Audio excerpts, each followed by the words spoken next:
Now at 10 and streaming on crossroadstoday.com, major changes are coming to Victoria's transit system, what riders can soon expect. Lavaca County EMS makes history with a life-saving procedure never done before in the area. And President Trump makes a new announcement following a Supreme Court decision striking down his tariffs. We're taking a live look, and you can see the fog is already beginning to develop down at the coast. It's even thicker. We'll talk about the north wind that's coming in tomorrow, coming up in a moment. And we have the full 4A Texas Sports Riders All-State Awards from this past season. We'll reveal the full list of names later on. You're watching 25 News now at 10. Good evening and thank you for joining us. I'm Don Brubaker. Shauna Curry has the night off. The City of Victoria Transit System is in the process of undergoing some route changes that hope to improve the speed and overall ridership experience. The Victoria Transit is actually operated by the Golden Crescent Regional Planning Commission and not by the city itself. Alejandro Cruz, transit director for the Golden Crescent Regional Planning Commission, says that the commission hired a consultant to find ways to improve wait times and overall rider experience while keeping everything within budget.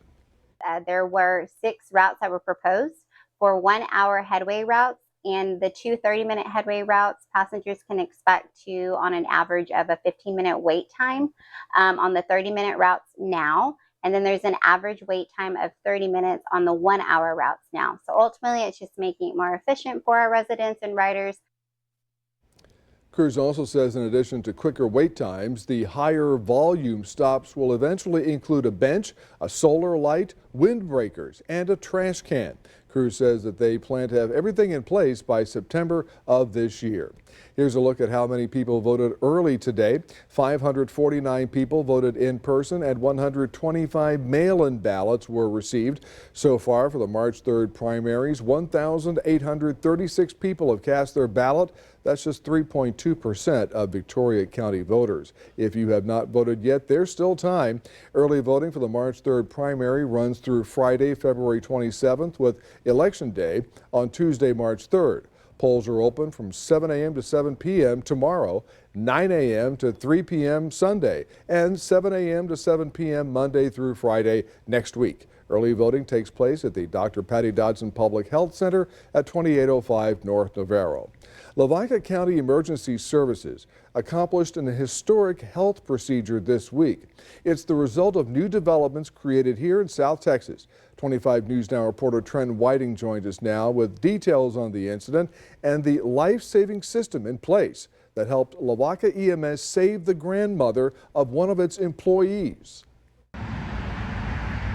For the first time ever, Lavaca County EMS accomplished a mobile blood transfusion, stabilizing the patient on the way to the hospital. About halfway to Victoria, she became a whole lot more stable with her vital signs, and it was just a great win, not only for the patient, of course, but for our department. This process is more common in big cities, but rural healthcare is catching up. Where I am, in San Antonio and downtown Victoria, it's a little bit different because you're closer to those trauma centers. But when you're in those rural areas, you're literally buying yourself time or your patient time to get to those doctors, those surgeons that need to assist. South Texas Blood and Tissue and others like it play a big role. You're doing what's best for the patient, which is great. You're reducing kind of the stress and workload on the hospital, which is excellent. And you are reducing the total volume of blood that is going to be allocated. So it saves the blood center on their overall supply. Access is increasing in rural areas, a major development for emergency services. God forbid if they need it, we have it. This is a very logistics heavy program. It's taken us months and months and months just to get to this point, and all of our employees have done great being able to train and get to the point to where we're at now to deliver this to our citizens and our visitors of the county. We're looking at some funding and training as we speak right now for our next step in this program. Trenton Whiting, KAVU TV, 25 News Now. Director First says the program used ideas developed by the military to create this process. He says South Texas Blood and Tissue restocked their mobile blood supply quickly before they returned from the hospital. Time to check on our weather. Let's go to Mac Pettis if he can see his forecast through all the fog that's going to come back in Oh, tell us it's not going to happen like that, okay, Mac? I'm over here, Don. Can you see me? Well, the fog is developing. So tonight we've got the dense fog advisory, but by tomorrow everything changes, as you can see right here. A big portion of South Texas is under a fire weather warning because we are looking for that north wind to blow through here about noon tomorrow, and then it's going to get very dry and very windy. We're looking at probably wind speeds to 30 miles an hour. So we'll be talking about that and taking a look at your weekend forecast in just a moment. Don, back to you. Mac, thank you. The U.S. military conducted a strike against another alleged drug trafficking boat in the eastern Pacific Ocean, killing 3 people. Joint Task Force Southern Spear conducted a lethal kinetic strike. At least 138 people have now been killed in strikes on suspected drug boats as part of Operation Southern Spear. Friday's boat strike marks the 6th publicly known attack of the year and the 2nd attack this week. President Trump announced on social media tonight he signed an executive order putting in a new 10% global tariff. That comes after the Supreme Court struck down his original tariffs. ABC's Alex Stone reports his order only lasts 150 days without congressional approval.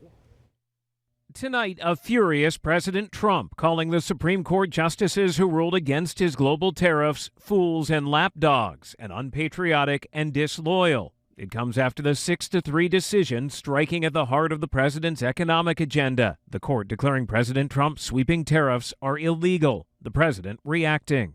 I'm ashamed of certain members of the court, absolutely ashamed, for not having the courage to do what's right for our country. 3 staunch conservatives, including Chief Justice John Roberts, joined the court's liberal justices against the tariffs. 2 were appointed by Trump himself, Neil Gorsuch and Amy Coney Barrett. The president speaking out against Justices Gorsuch and Barrett. I think it's an embarrassment to their families. You want to know the truth, the 2 of them. The president had imposed the tariffs using emergency powers, but the highest court in the land says President Trump broke the law because he needs approval from Congress to impose the tariffs. Many economists say tariffs are actually taxes on American businesses who then pass the cost to consumers by raising prices. By one estimate, the president's tariffs have cost American families an extra $1,600 a year. And tonight, small business owners who say they've been paying higher costs due to tariffs are reacting to the court's ruling. From North Carolina, I'm glad to see that our Supreme Court has stepped up for America today. To Virginia. It almost brought me to tears. It was so monumental. To New York. If I could pull a metaphor from the Olympics that we're all watching now, I imagine it's like winning a gold medal. The tariffs have brought in $142 billion, but now the question, what happens to that money? The court did not make it clear if the U.S. can keep the money or now has to give it back to the countries it came from. Alex Stone, ABC News, Los Angeles. 8th grade students from Our Lady of Victory traveled back to the Boston Tea Party and Boston Massacre today. The students took part in a mock trial at a local courthouse, recreating events that shaped America more than 250 years ago. Student Lily Cano played a witness in the Boston Tea Party trial, where colonists dumped tea worth more than $1 million into Boston Harbor on December 16, 1773. It makes me proud. They researched and they learned a lot and they prepared their witness statements for a couple of months, so it's really proud moment. Yes, the students spent 2 months preparing for the mock trial and writing their own witness statements. The project taught students both American history and how the judicial system operates. If you see news happening, call our newsroom at 361-576-0026 or send us an email at staff@crossroadstoday.com. Remember to subscribe to our YouTube channel, Crossroads Today. Hit the like button and click the notification bell. Then you can see Crossroads Today on YouTube. And stay with us. Coming up on 25 News now at 10, we remember a television star who touched hearts on and off the screen. Also ahead, a church that served as more than just a house of worship for generations now faces an uncertain future.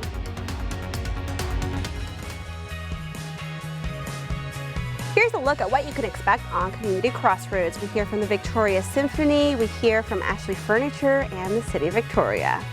For the City of Victoria, this marks a new era in our ability to provide public safety services, a new era for our employees and for our community as a whole. As part of the ribbon cutting ceremony, there'll be an opportunity for the public to go on a self-guided tour. We have some breaking news from you for the AEP. The 5th U.S. Circuit Court of Appeals has just cleared the way for a Louisiana law requiring displays of the 10 Commandments in public classrooms to take effect. The full court voted 12-6 to lift a block placed on the law that a lower court first issued in 2024. For Black History, Salter Chapel African Methodist Episcopal Church on Cameron Street in Victoria stands as a symbol of faith and history in Victoria's black community. The church is part of the African Methodist Episcopal Church, one of the oldest independent black Christian denominations in the country, founded in 1816 by Richard Allen. After the Civil War, the denomination expanded into Texas. Salter Chapel was established during Reconstruction, serving African Americans in Victoria. Victoria, we had special program, Black History program, homecoming, stewardess and trustees program, different program. And during that time, I had a lot of support. We had a lot of support from the community.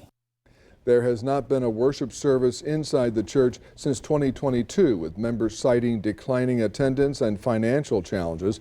Still, neighbors in the community continue to care for the property, preserving Salter Chapel's legacy. A new historical marker in Texas honors the first black sheriff elected in the United States. Walter Moses Burton was born into slavery, but made history in 1869 when he was elected to lead law enforcement in Fort Bend County. Burton later served 7 years in the state Senate. A dedication of the historical marker was held Friday outside the county courthouse to recognize Burton's legacy and important role in history. It was made possible by a statewide program to honor African Americans who served in the Texas legislature during Reconstruction. Hollywood is remembering actor Eric Dane less than a year after revealing his battle with ALS. ABC's Sophie Flay has what he told Diane Sawyer just last year after revealing his diagnosis. Eric Dane, the heartthrob star of Grey's Anatomy, will forever be immortalized as Dr. McSteamy. This is awkward.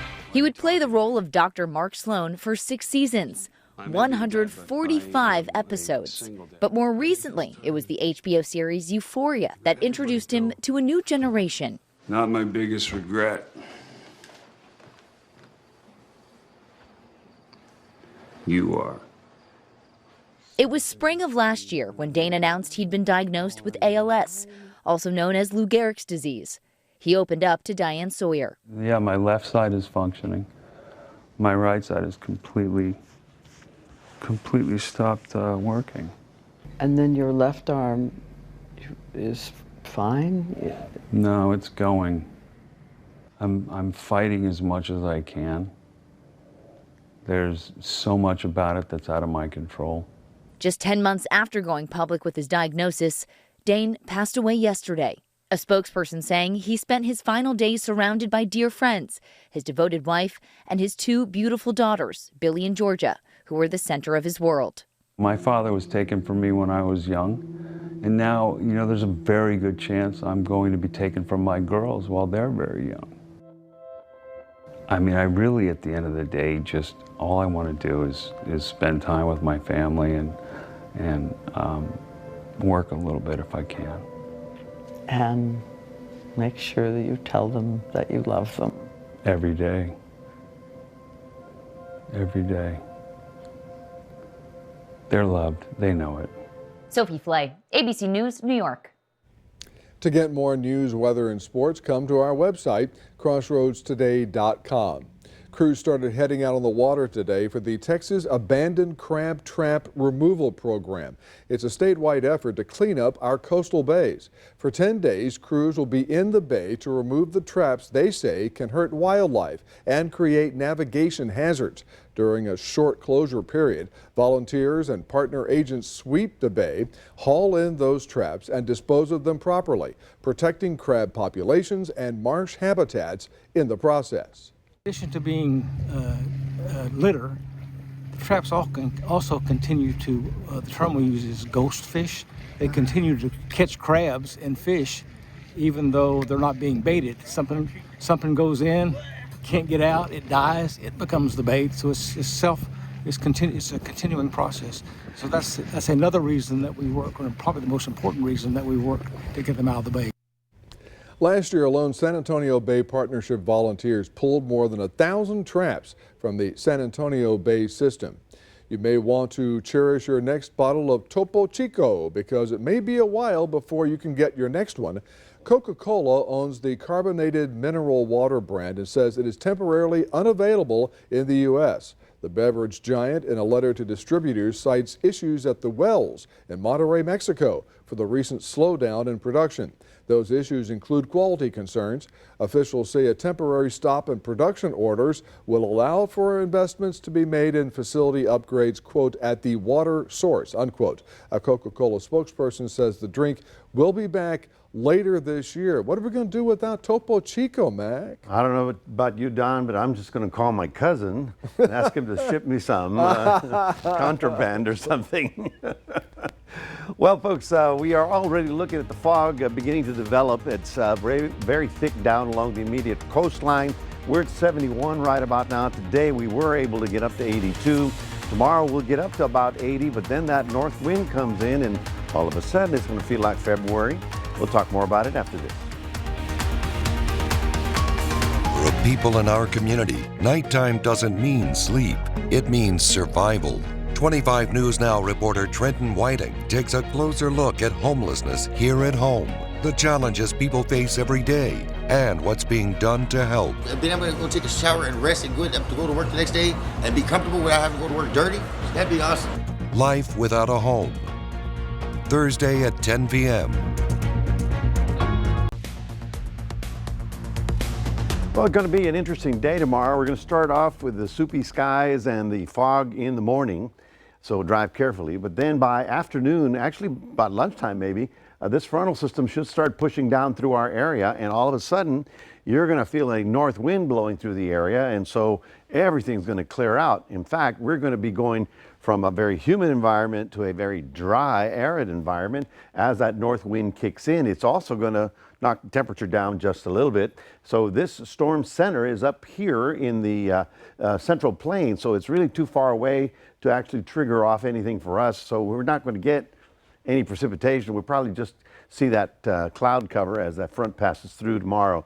And then in the afternoon, Saturday, we're going to be looking at gusty winds, about 30 miles an hour. So already we have a fire weather warning for all of the counties to the west of us. We have the dense fog advisory tonight for the immediate coastline, right?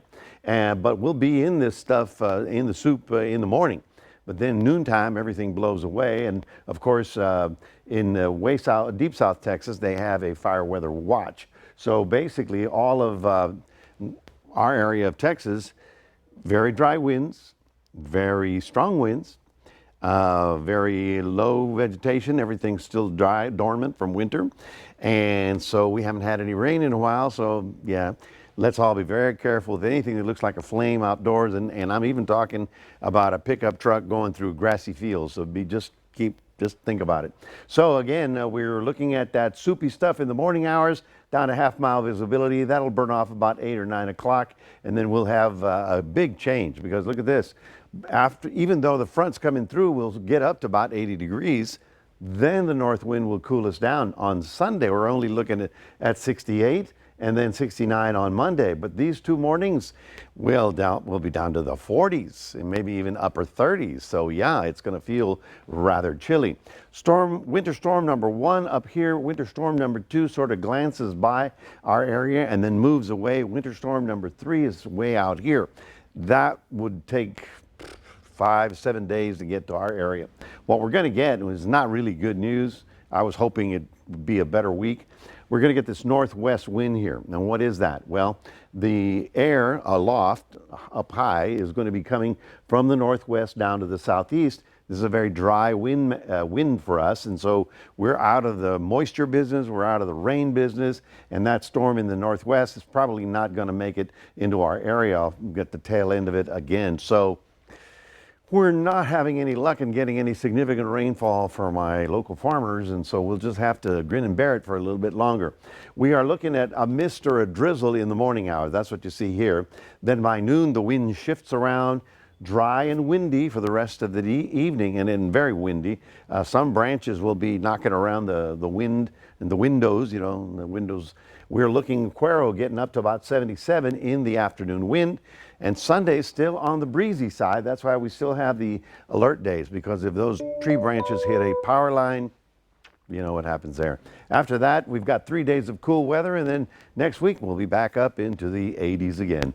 That's your 7-day forecast, reminding everybody we do have a QR code. We'd love for you to scan that, put Crossroads Today on your phone. Here's Maxwell with sports.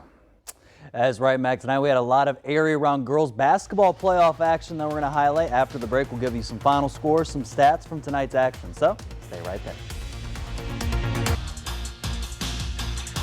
So earlier today, Texas A&M Victoria Athletics announced they will have a new interim director of athletics in Lindsay Ortiz. And A&M Victoria President Christian Hardegree said in a statement that Lindsay has not only proven herself as a lead coach, but steadfast leader who understands the mission of A&M Victoria. She's going to have full confidence in her ability to maintain the momentum and lead the Jaguars out there to victories on multiple different sports. And again, she is the current head softball coach right now. She's going to be taking charge over for Ashley Walchow, that's been there as the AD for the past 20 years. We head over to Goliad Events Center where the Calhoun Sandys battled Tulsa Midway Cherokees on Tuesday night. The Sandys created some great defense through offense in the game against El Campo. Well, tonight, Tulsa Midway got that favor. They were getting a lot of fast break opportunity buckets in this game. And again, for the Sanders, just couldn't keep up on the offensive side as the Cherokees won 44-25. Midway's Isabel Garcia led the way in points, having 20 points there in the victory. So Tulsa Midway will advance to the regional semifinals, while Calhoun's season comes to a close at 11-14. Overall, we had our Victoria East Lady Titans. They faced the Henderson Hawks again earlier, and this one was a close battle all the way and a heartbreaking one here. Victoria East losing 54-51 in this contest. And again, for the Titans, their season comes to a close. Victoria West played earlier before Victoria East in this contest tonight, and Victoria West lost 42-31. It was a close game in the first half, but then kind of turned over some big-time fast break points for Anderson. They get the victory. Lady Warriors, their season comes to a close at 26-10 overall. Over to the 2A ranks, the Shiner Lady Comanches faced the Evadale Rebels, and this one out in the Houston area was Evadale controlled this game from the beginning, winning 55-38. Shiner ends their season 13-16. Yorktown Kitty Cats faced the Harper Longhorns tonight at Devine, and Harper gets the victory 46-37. We finally head over to Refugio Lady Cats. They face the San Diego Armadillos in San Antonio. The Lady Cats win 53-43. They will face Latonia Lady Dogs in the regional semifinals that have been announced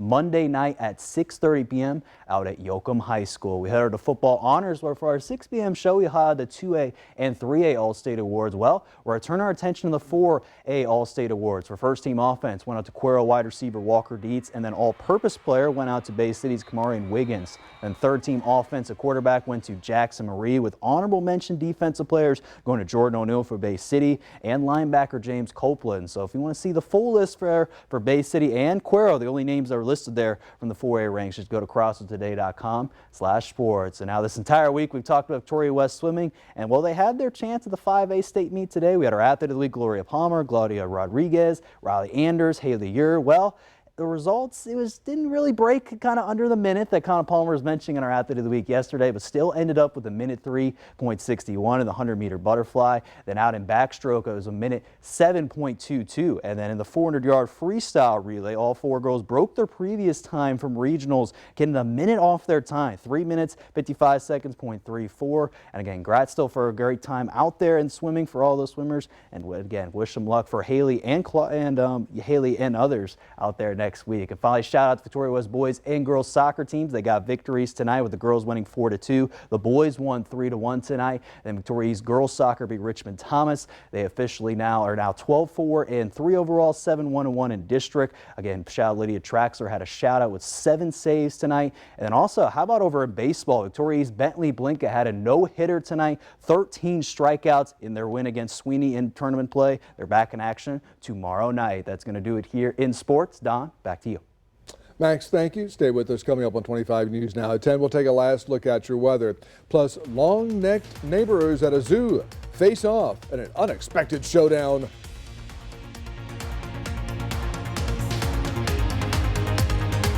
Finally tonight, a silly staring contest at a zoo. Take a look at a giraffe and an ostrich at the Memphis Zoo. They went eye to eye in a shared stare down through a fence bordering their respective enclosures. The stretched similarities of these long-necked neighbors may have caused some confusion, leading to the stink-eyed stalemate, with one likely thinking, what kind of giraffe are you? And the other thinking, no, what kind of ostrich are you? The zoo shared the locked-in moment on social media, where users were tickled to the tune of more than 40,000 likes, which meant that 40,000 people were staring at two animals staring at each other. I mean, hey, I guess, you know, two tall animals, people like it, you know? I'm just questioning, I'm thinking the giraffe is going, how did you get so tall? Yes. Yes. I don't know, like. That's very interesting stuff. Now, people making their plans for this weekend, you know. Well, just know the following. It's going to be very foggy early in the morning, but noontime the north wind blows in, and all of a sudden dry air is going to roll in. It's going to be chilly on Saturday night and on Sunday morning. And Sunday we're only 68 as opposed to 80 tomorrow afternoon. So quite a bit of wind hit in our direction. And of course that puts us in high fire danger. So let's all be very cautious over the weekend and have a good weekend, because this is a 3-day cool snap. By next week we'll be back to the 80s again. All right. Thank you, Mac. Thanks for joining us. Join 25 News Now and CrossroadsToday.com all weekend long. Have a good weekend. And Jimmy Kimmel Live starts now.